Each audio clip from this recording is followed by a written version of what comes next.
Okay, so I'm going to be talking about childhood aggression and media exposure today. In the well-known attacks on Columbine High School in 1999, two teenage boys, Eric Harris and Dylan Klebold, murdered 15 people and injured 20 more. A lesser-known fact, those boys modified a particular video game in order to simulate that killing spree. Yes, media has a significant impact on childhood development. Several studies have directly linked media violence, media exposure and media violence to aggressive and sometimes violent behaviors in children. The amount of exposure to media violence, age of a child, types of violence viewed, they all have a substantial impact on childhood aggression. Today I just want to go over a couple of things. First is the effects and consequences of unmonitored exposure. Secondly, steps that parents and adults in general can take to properly supervise media intake and help prevent aggression and violent behavior. Okay, so there are a couple of factors. There are developmental factors and media factors that influence aggression.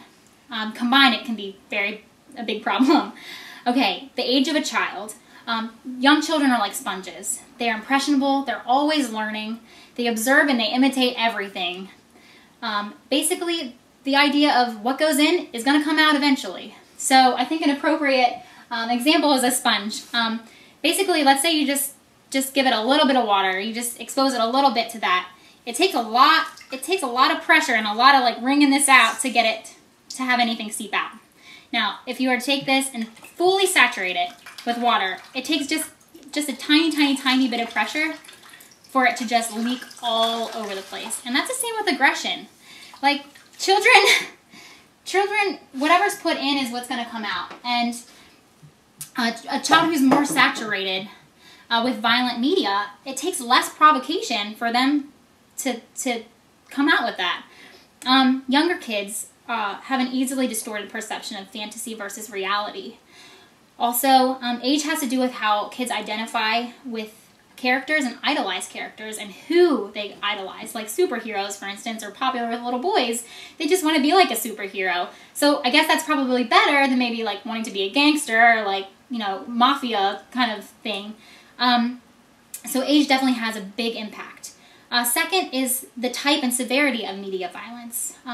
Severity of violence meaning the rating system, like PG, G, R rating, all having to do with what the kind of things that they're seeing, like whether it's just a fight or if it's a murder. Video games actually involve participation in it. So, like in the case of the Columbine shooting, those boys actively involved themselves in killing, and like fantasy killing, but then turned around and actually really killed later on, and that's pretty scary. And then there's different types like war versus crime violence. Again, war conflict gives realistic consequences typically to what happens in war times and general conflict. Crime dramas, however, a lot of times glorify those things and getting away with aggression, violence, and murder a lot of times. So those crime shows justify violence and they show it as an appropriate response to a resolution to conflict, which according to the Congressional Public Health Summit, children tend to easily adopt that, younger children.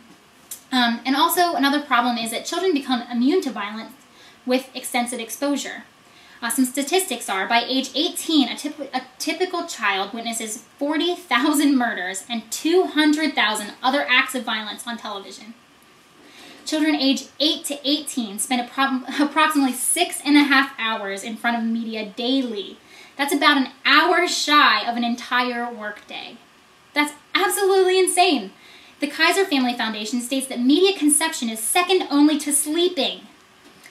And also a lack of social reactions is a big problem. Children who don't form emotional connections and don't form personal relationships with people are antisocial and have behavior problems severely, and that can affect them long into adulthood. Solutions. Monitoring and supervision is the key. Limit nearly all violent media before age 5. Preschool kids have a difficult time discerning reality versus fantasy. Monitor types of media, especially with children ages 6 to 11. Elementary school kids like to identify with characters and idolize figures. Limit viewing time according to age. Middle school and high school kids are far more independent and they have a better grasp on reality, so the concern lessens with their age. and also promote social interaction and non-media related hobbies, and positive conflict resolution with all ages and their peers. In conclusion, you need to supervise media intake, set limits on viewing time, types of media violence that are being viewed, crime dramas versus war dramas. Limit participation with video games, promote healthy conflict resolution, promote positive social interactions. Those are all really important concepts for a parent to supervise, especially. And in summary, basically, the age of a child, the media types, and how much media they're getting, the media saturation, all have to do with heightening the risk or lessening the risk of outward aggression. There are steps that can be taken to lessen that risk, which we've gone over. Supervision is the key. And to prevent children from oozing out that aggression through their younger years, parents need to intently monitor their children's media intake, limit saturation, and promote positive social activity.